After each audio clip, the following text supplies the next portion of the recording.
का बहुत बहुत स्वागत है। शुरुआत में आदिल आपसे करता हूं और सवाल बहुत सीधा सा है, हाथ तोड़ने का शौक है भाई? इसमें आप ही बोले राकेश भाई, जितना घिनौना काम मुख्यमंत्री द्वारा हुआ है, अगर मुख्यमंत्री का जो बचाव जिस तरीके से निषाद जी, संजय निषाद मंत्री कर रहा है, जिस तरीके से गिरिराज सिंह कर रहे हैं उनकी बेटी बहन के साथ होगा, तो क्या ये उचित है? इस देश में घूंघट प्रथा है, बुर्का है, हिजाब है, लोग जो क्रिश्चियन कम्युनिटी से आते हैं वो स्कार्फ लगाती हैं, न लोग, क्या कोई मुख्यमंत्री को अधिकार है किसी भी संवैधानिक पद में, या किसी आम इंसान को यह अधिकार है? राकेश भाई बताइए, आप ही गिरिराज सिंह से पूछिए, उसके घर में उसकी बेटी बहन नहीं है क्या? उनको बोलने से पहले शर्म नहीं आती है क्या? संजय निषाद को शर्म नहीं आता? अगर मुख्यमंत्री जो पप्पू यादव जिस तरीके से बचाव कर रहे हैं, बोलिए मुख्यमंत्री को बुलाकर, उस लेडी डॉक्टर को बुलाकर माफी मांग लेते, कंट्रोवर्सी नहीं नहीं, ये सारी बात ठीक है आदिल हसन, ये सारी बात ठीक है, ये सारी बात आपकी ठीक है। इसी देश में पर्दा प्रथा का भी विरोध हुआ है, मैं उधर जाना नहीं चाहता हूं। मेरा सवाल सिर्फ ये है, आपको हाथ तोड़ने का शौक है आपकी पार्टी के नेताओं को? हाथ तोड़ने का शौक है? इसमें हाथ तोड़ने वाली बात क्या है? इसमें उन्होंने क्या कहा? उन्होंने बतलाया जिस तरीके से उस संजय निषाद मंत्री ने, यूपी सरकार में का जो मंत्री है, जिस बेहुदा बात उसने कही है। नहीं नहीं नहीं, ये थोड़ा शब्दों का ध्यान रखिए, थोड़ा शब्दों का, असंसदीय शब्द नहीं आदिल हसन, आदिल भाई, असंसदीय शब्द नहीं। मैं फिर कह रहा हूं, आप ही बोलिए, मैं फिर कह रहा हूं, हाथ तोड़कर दूसरे हाथ में डाल देने का शौक है या आपकी पार्टी में यही ट्रेनिंग दी जाती है? सुनिए, इसमें सुनिए, उस आदमी को, अगर वो बिहार आएगा, आपके चैनल पे बोल रहा हूं, उस आदमी को जूता का माला इंशाल्लाह पहनाऊंगा, आपके सामने बोल रहा हूं, जूता का माला पहनाऊंगा उसको, आपके चैनल के माध्यम से बोल रहा हूं। अगर वो बिहार आएगा, सीमांचल आएगा, कटिहार, पूर्णिया, अररिया, किशनगंज आएगा, तो उसको जूते के माला से इस्तकबाल लोग करेगा। वही बात, उसने जितनी घटिया बात बोली है। आदिल हसन, संजय निषाद ने जो कहा, मैं फिर कह रहा हूं कि संजय निषाद ने जो कहा, नीतीश कुमार ने जो किया, आप उस पर अपना विरोध दर्ज कराइए, मैं आपके विरोध के साथ भी हो सकता हूं, लेकिन यह क्या तरीका है कि हाथ तोड़कर हाथ में दे देंगे? पाकिस्तान की भाषा बोलने का शौक है क्या? जो पाकिस्तान का गैंगस्टर बोल रहा है कि चीखें निकाल देंगे, फिर तो वही बातचीत है कि चीखें निकाल देंगे, निकलवाइए चीखें, यही हो लोकतंत्र में। आप तो संविधान की बातचीत करते हैं, यही संविधान में लिखा है कि हाथ तोड़ देना, अदालत मत जाना, पुलिस में मत जाना, हाथ तोड़ के हाथ में डाल देना। राकेश भाई, पाकिस्तान से तो मोदी जी को मोहब्बत है, नवाज शरीफ के यहाँ बिरयानी खाने जाए, जिन्ना के मजार पे अडवाणी गए, नवाज शरीफ को अपने शपथ में मोदी जी बुलाए। पाकिस्तान, अटल बिहारी वाजपेयी गए थे, पाकिस्तान से तो भाजपाइयों को नफरत मोहब्बत है, हमें नफरत है। हम तो कभी पाकिस्तान के खिलाफ क़यामत के सुबह तक बोलेंगे। इस दुनिया में आतंकवाद की जननी पाकिस्तान है। हिंदुस्तान को सबसे ज्यादा अगर नुकसान पहुंचा है तो पाकिस्तान से पहुंचा, मोहम्मद अली जिन्ना से पहुंचा है। आदिल, हम तो बिरयानी खाने मोदी जी के आदिल भाई, आपसे पूछ कुछ और रहा हूं, आप जवाब कुछ और दे रहे हैं। नहीं, आपसे पूछ रहा हूं कि पाकिस्तान का गैंगस्टर बोल रहा है कि चीखें निकाल देंगे, माफी मंगवा लो। आपके नेता कह रहे हैं हाथ तोड़कर दूसरे हाथ में डाल देंगे, माफी मंगवा लो। क्या अंतर है दोनों में, मुझे ये समझाइए। राकेश भाई, पाकिस्तान का वो फ्रॉड क्या बोल रहा है, वो गैंगस्टर क्या बोल रहा है, वो कुत्ता क्या बोल रहा है, वो उससे पूछिए, मोदी जी से पूछिए। वहां नवाज शरीफ के यहाँ बिरयानी खाने गए थे, इम्तियाज जलील ने जो बात कही, इम्तियाज जलील साहब ने, उन्होंने एक सच्चाई कही कि अगर जिस तरीके से उसने बेहुदी बात की उसको तो यही करना ही चाहिए। इम्तियाज जलील साहब ने क्या गलत कहा? नहीं नहीं, ठीक है, घर में होगा, मेरे घर में होगा तो यही करेंगे। ठीक है फैज खान, आइंदा आपको किसी की बात बुरी लगे तो ट्रेनिंग ले लीजिए, आपको किसी की बात बुरी लगे तो हाथ तोड़कर दूसरे हाथ में दे देना चाहिए। बिस्मिल्लाहिर्रहमानिर्रहीम, रब्बिश रहली सदरी व यस्सिरली अमरी वहलुल उक़दतम मिन लिसानी यफ़क़हू क़ौली। बिरादरान हिंद, अस्सलाम वालेकुम रहमतुल्लाहि व बरकातहू। भारत माता की जय, वंदे मातरम। आदरणीय राकेश पांडे भैया, इस्लाम में जो पहली हदीस है, अमल का दारोमदार नियत पर है। कोई भी काम आप करते हैं तो उसके पीछे आपकी इंटेंशन क्या है। निश्चित रूप से नीतीश कुमार जी ने जो एक्ट किया उससे बच्ची असहज हुई, लेकिन नीतीश जी का चेहरा आप देखिए, एक पिता की तरह उनके चेहरे पर भाव था, एक जैसे अपनी बेटी, बच्ची, पोती होती है, उनका इंटेंशन बिल्कुल पाक था। इसलिए कोई उन्होंने गुनाह किया ऐसी बात नहीं। हम भी अपनी बच्चियों को, मैं घर जाता हूं साल भर बाद, मेरी बच्ची आ जाती है, गले लग जाती है, तो उसमें कोई ऐसा थोड़ी होता है, तो एक पिता की बात है। लेकिन फिर भी बच्ची असहज हुई है तो उसके लिए माफी मांग ले, उनकी पार्टी की प्रवक्ता ने भी माफी मांग ली, वो एक अलग बात है। लेकिन हाथ तोड़ देंगे, वो पाकिस्तान का डॉन आकर धमकी देगा, इंडियन आर्मी तुम्हारी खोपड़ी खोल देगी, ध्यान रखना। हमारे देश का इंटरनल मैटर है, और हमारे देश के इंटरनल मैटर पे कोई पाकिस्तानी बोलेगा और देश के अंदर कोई पाकिस्तानी की भाषा बोलेगा, तो जिन लोगों ने पहलगाम में हमला किया था उनकी फोटो आ चुकी है, ब्लर करके दिखाना पड़ा। पाकिस्तान के यदि वो व्यक्ति सुन रहे हैं, वो डॉन सुन रहा है जो अपने आप को समझता है, तो बेटा सुन ले, Indian army, colonel Sofiya Qureshi, wing commander Vyomika Singh काफी है तुम जैसे गुंडों के लिए, और उन लोगों के लिए भी काफी है। 1947 में हम सब जानते हैं कि हैदराबाद को पाकिस्तान से मिलाने के लिए रजाकारों ने साजिश की थी। आज आडवाणी जी याद आ रहे हैं, कासिम रिजवी याद नहीं आ रहा है, तुम्हारा चचा, तुम्हारा अब्बा, तुम्हारा दादा जो गया था दिल्ली के लाल किले पर, निजाम शाही का झंडा फहरा दूंगा और जवाहरलाल नेहरू जी को खत्म कर दूंगा, सरदार वल्लभ भाई पटेल को खत्म कर दूंगा, यह कहकर हैदराबाद को इस देश से अलग करना चाहते थे। आज वो देशभक्ति की यहां पर बात कर रहे और हमको सिखा रहे। फिर कहता हूं, इस्लाम मोहब्बत सिखाता है, अमन सिखाता है, प्रेम सिखाता है। ये लोग इस्लाम का नाम बदनाम करे। और राकेश पांडे भी एक बात ध्यान देना, ये एक कोई हीरोइन बन के आ रही है, पता नहीं क्या नाम, वो हिजाब पहन के आ जाती है, अभी 2 दिन पहले नाच गाना करती थी, ठीक है, अल्लाह उसको हिदायत दे। मुझे इतना गुस्सा आ रहा है कि मैं नीतीश कुमार जी को ऐसा कर दूंगी। अरे तुझे शामली के उस गुंडे हत्यारे बदमाश पे गुस्सा नहीं आया जिसने हिजाब नहीं पहनने के नाम पर एक स्त्री को मारकर दफना दिया, 2 छोटी छोटी बच्चियों को मारकर दफना दिया। ये हैदराबाद वालों को गुस्सा नहीं आता है, गल्फ से शेख आते हैं, 11-11, 12-12 साल की बच्चियों से मुताह निकाह करते हैं, उनकी खरीद फरोख्त करते हैं, तब इन लोगों को गुस्सा नहीं आता है। आदिल बोलिए।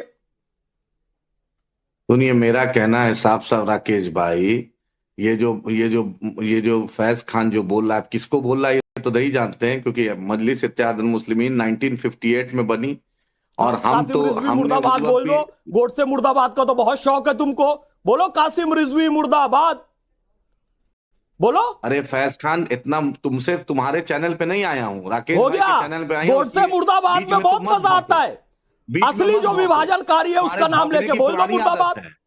तुम्हारी भौंकने की पुरानी आदत है, तुम आरएसएस के पेरोल पे हो, तुम्हारे भौंकने की पुरानी आदत है, इसलिए देखो स्वान आ गया, बिल्ली को सपने में सिर्फ छिछड़ा नजर आता है, कुत्ते को सिर्फ हड्डी नजर आती है। तथ्य और तर्कों पे बात करो, तथ्य और तर्क नहीं है तो अपने घर जाओ, मजबूरी है चैनल की तुमको बुलाना, क्योंकि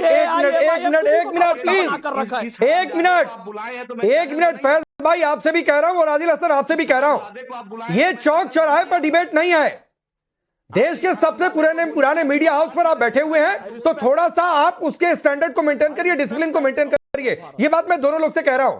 और आदिल भाई, आपको भी पहले टोका था कि असंसदीय शब्द नहीं, प्लीज सुनिए, गाली गलौज का विकल्प तो मैं किसी को नहीं दे सकता हूं, ये मैं बिल्कुल टॉलरेट नहीं कर सकता हूं कि कोई किसी के लिए गाली गलौज के शब्द का इस्तेमाल करे, और किसी के लिए मतलब किसी के लिए। आदिल एक मिनट, फैज भाई रुक जाइए, फैज भाई रुक जाइए प्लीज, वो प्लीज कुछ बच्चे प्लीज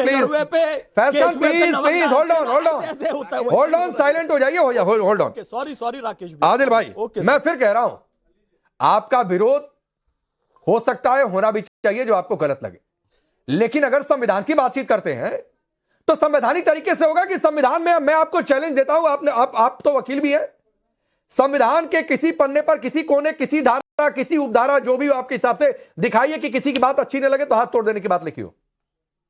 एकदम संविधान में राइट टू प्राइवेट डिफेंस है, हाथ तोड़ने की बात कहां लिखी है दिखाइए। राइट टू प्राइवेट डिफेंस है, संविधान कहता है राइट टू प्राइवेट। एक लड़की की इज्जत अस्मिता को आप तार कीजिएगा और लोग चुप बैठेंगे। मुख्यमंत्री को इतना ही भाव था तो मुख्यमंत्री उस लड़की को सीएमओ में बुलाकर माफी, छोटी बच्चियों का मुद्दा निकाह करवा रहे हैं ये लोग, देखिए शेखों को बुलाकर बिकवा रहे हैं बच्चियों को। फैज भाई रुक जाइए, फैज भाई रुक जाइए, होल्ड ऑन, फैज भाई रुक जाइए, ये सरकारी दलाल है, इसको क्यों बीच में? अरे प्लीज, मैंने रोक दिया दिल, प्लीज मत टैगिंग पर जाइए, मत सर्टिफिकेशन पर जाइए प्लीज, फिर वो आपको कुछ बोलेंगे। बीच में इसको भौंकने की आदत। हाँ, मैंने रोक दिया उनको, रोक दिया। मैं ये मान लूं कि आदिल हसन के हिसाब से संवैधानिक मर्यादा मिल जाती है हाथ पैर तोड़ने की। एकदम सुन लीजिए, ये हमारी अस्मिता की बात है, ये पहचान की, डिग्निटी की बात है। जिस तरीके से गिरिराज सिंह ने बोला, संजय निषाद ने बोला, और नीतीश जी को ये बुलाकर, उस लड़की को बुलाकर सीएमओ में माफी मांग के मामले को खत्म क्यों? नीतीश जी माफी मांगने में क्या दिक्कत है? ठीक है मनीष पांडे, राकेश भाई, मेरी बहन के साथ होगा, गिरिराज सिंह की बेटी के साथ होगा तो गिरिराज सिंह चुप रहेंगे? ठीक।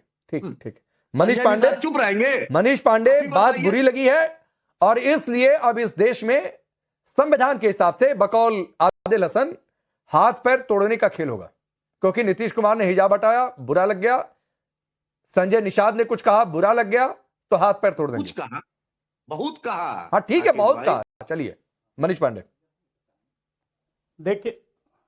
देखिए मुझे लगता है उस नीतीश कुमार को, जिसको उसके राज्य की महिलाएं 8-9% अधिक वोट करती है, उसमें हिंदू महिलाएं भी हैं, मुसलमान महिलाएं भी, उसे किसी आदिल भाई जैसे लोगों से सर्टिफिकेट लेने की या देश के किसी भी ऐसे मुस्लिम नेता से सर्टिफिकेट लेने की मुझे नहीं लगता कि कोई जरूरत है। अब रही बात ये कि जो लोग शरिया का कानून लागू करना चाहते हैं इस देश के अंदर में, उनको हर जगह, चाहे वो फैशन शो हो या फिल्म इंडस्ट्रीज हो या न्यूज एंकरिंग हो, हर जगह उन बातों को लागू करने की बात करनी चाहिए, ना कि अपने सहूलियत के हिसाब से। कहीं पर तो हिजाब लागू होगा और कहीं पे कुछ और लागू होगा। भाई ऐसे कैसे हो सकता है? या तय कीजिए कि हिजाब चलेगा या नकाब चलेगा। जिन लोगों को हिजाब और नकाब में फर्क नहीं समझ में आता, जरा वीडियो को बार बार गौर से देखें। नकाब की जगह हिजाब भी चल सकता था, बुर्का कहते पहन के आ जाने के लिए।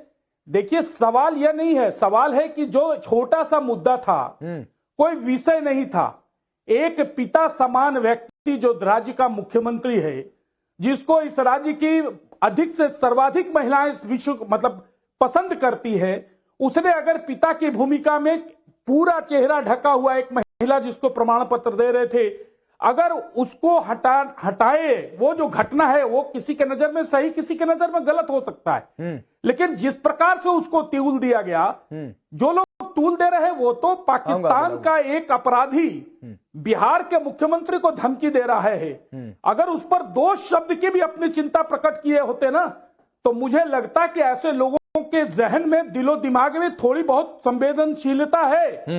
लेकिन यह कैसा प्रोपगंडा भाई, ये कैसा नैरेटिव, चिंता का विषय है मुझे लगता है, और बेवजह किसी बात को तूल देने की कोशिश की जा रही है। ठीक है। तौसीफ शाह, इल्तिजाम मुफ्ती ने कहा जिंदगी, आऊंगा आदिल, एक बार सब लोग बोले, जिंदगी भर ना भूलने वाला सबक सिखाएंगे। कौन सा ऐसा सबक होता है, जरा समझाइए।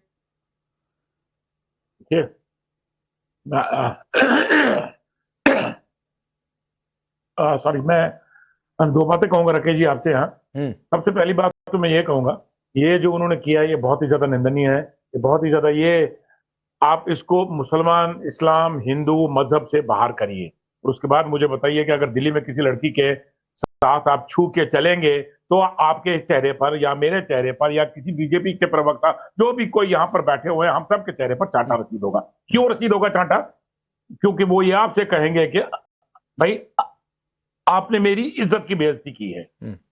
आप इसे इस्लाम के नजरिए से मत देखिए, आप इसे एक लड़की, एक औरत की, जो भी, चाहे हिंदू है, मुसलमान है, चाहे हिंदू औरत घूंघट करती है, मुसलमान औरत निकाब करती है या हिजाब करती है, या आपकी क्रिश्चियन नन आके वो सारा चेहरा बंद करके आती है, वो नजर से देखिए कि आप किसी लड़की की, जो उसने ड्रेस पहना है, आप उसकी ड्रेस को खींच रहे हैं। आप 2 मिनट के लिए इस्लाम वगैरह हिंदुइज्म को सब साइड में रखिए, और उसके बाद मुझे बताइए कि क्या ये हमारे हिंदुस्तान के कॉन्स्टिट्यूशन में क्या ये परमिटेड है? नहीं, एक मिनट तौसीफ शाह, एक इसमें छोटा सा इंटरजेक्शन है। एक तो आप कह रहे हैं ड्रेस खींच रहे हैं, तो ड्रेस मत कहिए, जो कहा, जो हुआ वही बोलिए। ड्रेस खींच रहे हैं, कपड़ा खींच रहे हैं, तो ये उसको उधर घुमाने की कोशिश मत करिए। पहली बात, मैंने ये जैकेट पहना है, ये जैकेट मेरी ड्रेस है, मैंने जो भी पहना है, शर्ट क्या है, टोपी भी अगर पहनी है, शर्ट क्या है, शर्ट क्या है? अरे जैकेट खींचा तो जैकेट बोलेंगे कि पैंट शर्ट भी उतार दिया बोल देंगे। लफ्जों में देखिए राकेश जी, लफ्जों में नहीं घूमना हमने। नहीं, क्यों नहीं लफ्जों में घूमना है? कुछ भी बोल देंगे। नहीं, लफ्जों में नहीं घूमना तो डिबेट ही नहीं करते हैं, बंद कर देते हैं शो। बात सुनिए, बात नहीं, एक मिनट तौसीफ शाह, मैं आपको भरपूर समय दूंगा। लफ्जों में नहीं घूमना है तो क्यों डिबेट करने का मतलब है? फिर तो आदिल के पार्टी के नेता की बात ठीक है, हाथ तोड़कर दूसरे हाथ में डाल देंगे, कोई कहेगा पैर तोड़ देंगे, कोई कहेगा चीखे निकाल देंगे, आप फिर कह देंगे नहीं लफ्जों में नहीं जाना है साहब। तो सर लफ्जों में जाना है, क्योंकि डिबेट फिर लफ्जों पर ही हो जाती है। आप अपनी बात रखिए, और मैं एक चीज और जोड़ देता हूं, अशोक गहलोत ने जब घूंघट उठाया था तब आपकी पार्टी के कितने नेताओं ने बोला था, जरा वो भी मुझे दिखा दीजिएगा।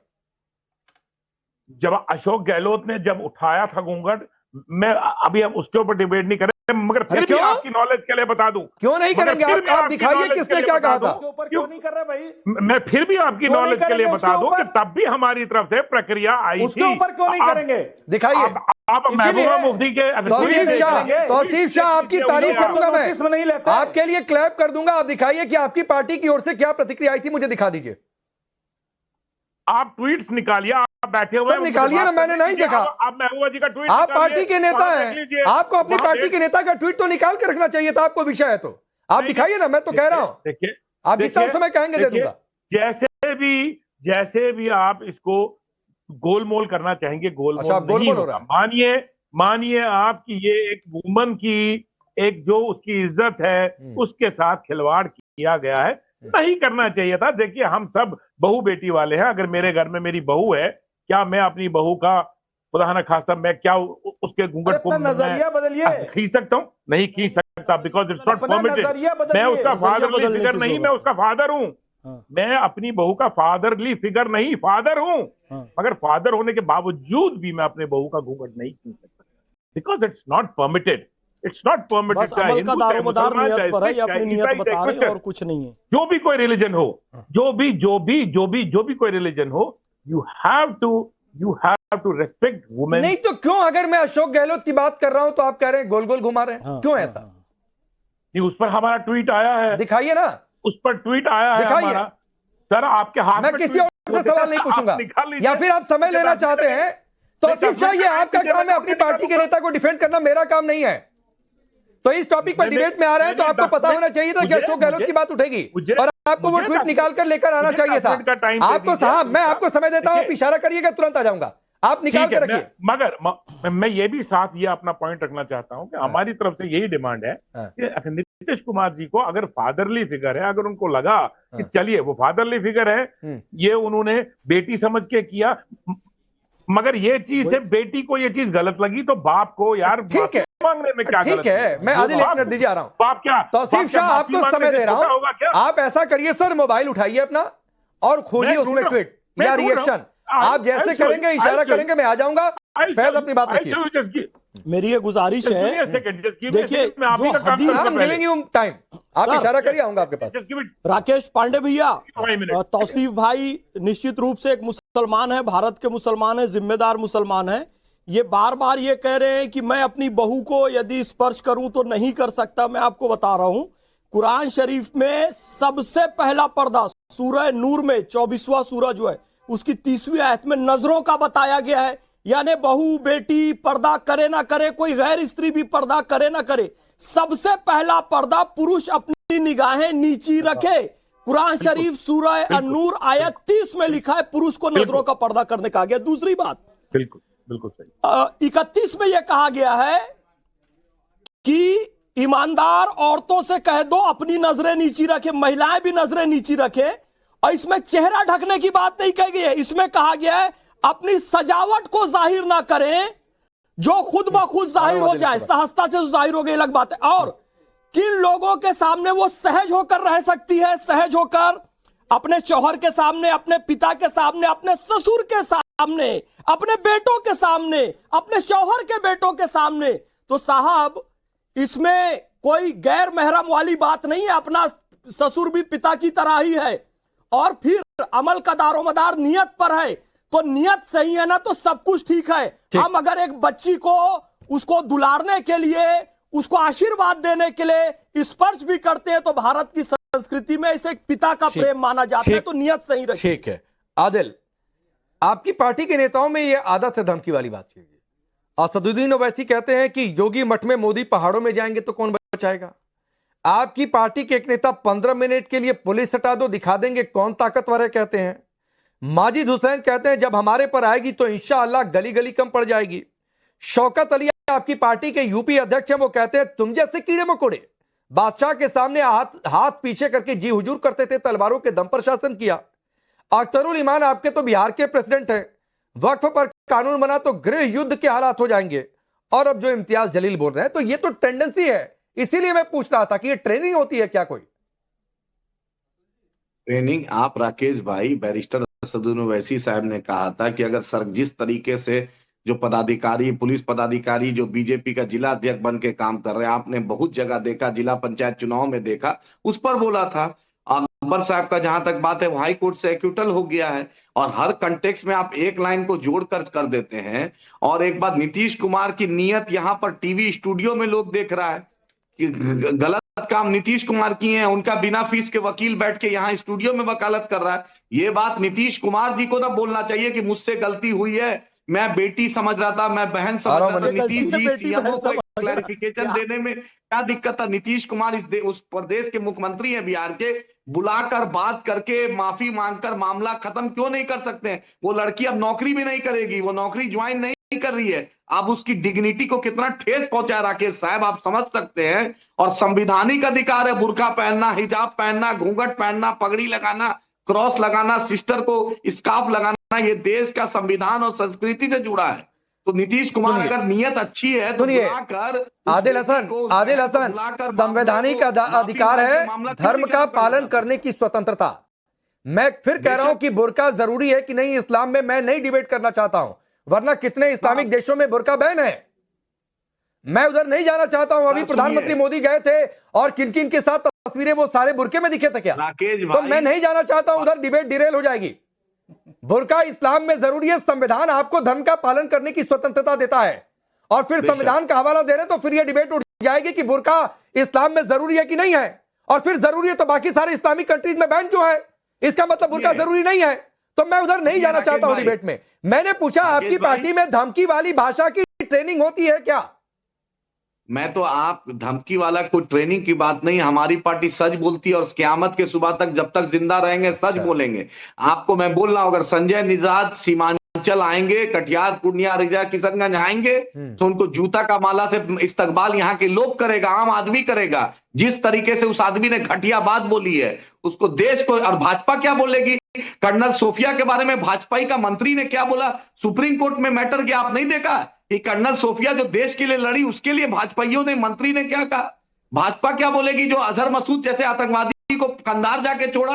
भाजपा क्या बोलेगी जो राष्ट्रीय अध्यक्ष बंगारू लक्ष्मण ने रक्षा दलाली की? भाजपा क्या बोलेगी भाई? बोलिए मनीष पांडे। भाजपा को बोलने का अधिकार है। बोलिए मनीष पांडे, बतलाइए। सुनिए मनीष पांडे। बिल्किस बानो के रेपिस्ट को छोड़ा भाजपा। देखिए ऐसा है कि ओवैसी जिस सदन में बैठते हैं, ओवैसी साहब जिस सदन में बैठते हैं, पहले तो उस सदन में जितनी मोहतरमा आती हैं उनको पहले नकाब में डालना सिखाएं। सबसे पहले मैं देख रहा था ये इस विषय पर नीतीश जी को जितने लोग नसीहत दे रही थी, किसी ने ना तो नकाब पहना था, ना हिजाब पहना था, ना ही बुर्का लगाया था। तो अपने लिए तो कोई सरिया का कानून लागू नहीं होता, दूसरे को चले हैं पाठ पढ़ाने। और किसकी हिम्मत है जो किसी को भी कुछ कह दे, कहीं पे भी जाने में? ये धमकी देना सबसे पहले तो बंद कर दो भैया। हाँ, धमकी देने की हिम्मत अगर है तो उस पाकिस्तानी गुंडे को धमकी दो जिसने बिहार के मुख्यमंत्री को धमकी देने का काम किया। उस पर तो किसी की जुबान चली नहीं। बिहार के एक मुख्यमंत्री की, चुने हुए मुख्यमंत्री को किसी देश के डकैत ने धमकी दिया, उसको दो शब्द तो बोलने की हिम्मत नहीं हुई, क्योंकि सरिया नाराज हो जाएगा, लोग नाराज हो जाएंगे। और यहां बैठकर बेमतलब का विषय पे हंगामा कर रहे हो इसीलिए कि वो अच्छा लगता है। भाई ये अगर हिजाब जरूरी है, अच्छा लगता होगा। जो सार्वजनिक जीवन में जो महिलाएं आ रही है, जो जॉब के एक बात बताइए आदिल, ये जो बात एक उठी है, आप क्या चाहते हैं? देश शरीयत से सदन के अंदर में है, जो फैशन शो में जाती है, उसके लिए हिजाब जरूरी नहीं है क्या? भाई उसके लिए बुर्का जरूरी नहीं है? बोलिए मेरा, हाँ बोलिए।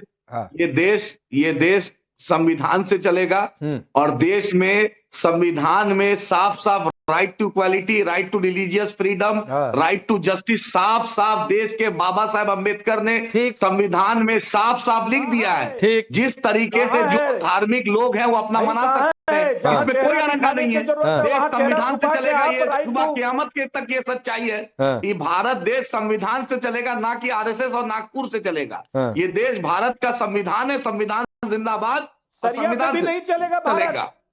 याद रखिएगा। भारत देश शरिया के कानून से नहीं चलेगा भाई मेरे, भारत देश संविधान से चलेगा। आरएसएस ने 52 साल और एक चुने हुए मुख्यमंत्री ने जो प्रमाण पत्र लेने महिला आई थी, उसके चेहरे ढके हुए चेहरे को हटाने की जरूरत समझी, इसीलिए एकदम गलत। सार्वजनिक क्षेत्र में जो महिलाएं पुरुष को भी आता है वह सार्वजनिक कानून को फॉलो करता है। ऐसा मैंडेट में कहीं नहीं है।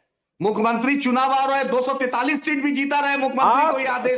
सुनिए एक मिनट, मैं आगे बढ़ता हूँ। आदिल, आप बहुत बार अंबेडकर और बहुत बार अलग अलग महापुरुषों की बातें लेकर आते हैं। एक मिनट मनीष भाई रुक जाइए।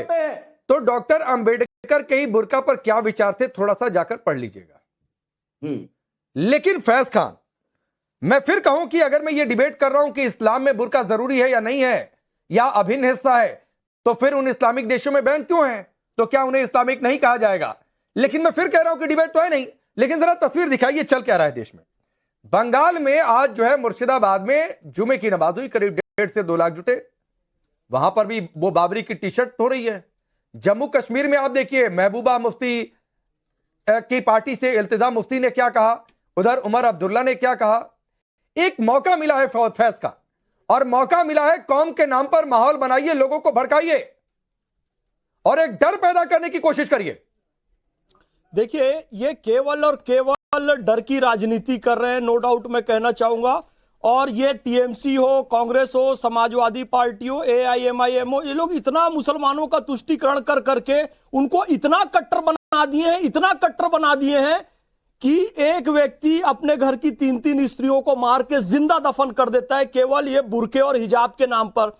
एसआईआर आता है, कहते हैं इस्लाम पे हमला। सीए एनआरसी आया, कहते हैं इस्लाम पे हमला। वक्फ अमेंडमेंट एक्ट आया, कहते हैं इस्लाम पर हमला। 370-35 से हटाया गया, कहते हैं इस्लाम पर हमला। यानी देश के विकास के लिए जो भी काम हो, हम भारत को 2047 तक विकसित भारत बनाना चाहते हैं, ये इस्लाम और मुसलमान पर हमला इसको कहने लगते हैं।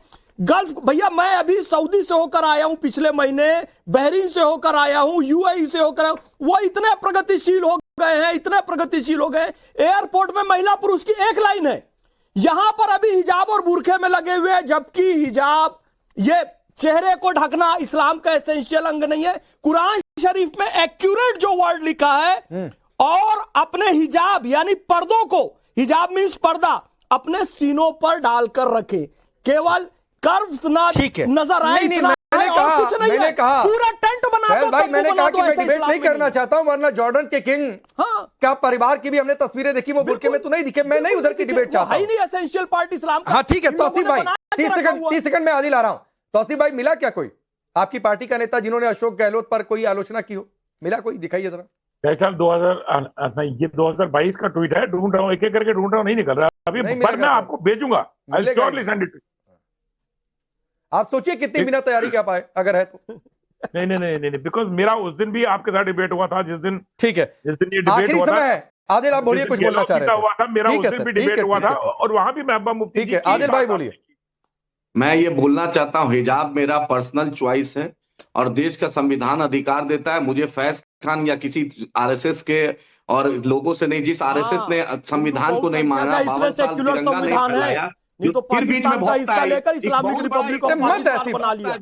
नहीं ऐसी इधर बांग्लादेश में मुसलमान बहुसंख्यक हुए। 1 मिनट में ये कहकर खत्म करता हूं। आदिल भाई सुनिए, समय कम है। आपकी पर्सनल चॉइस हिजाब है तो पर्सनल चॉइस रखिए, उस पर्सनल चॉइस पर सवाल नहीं है।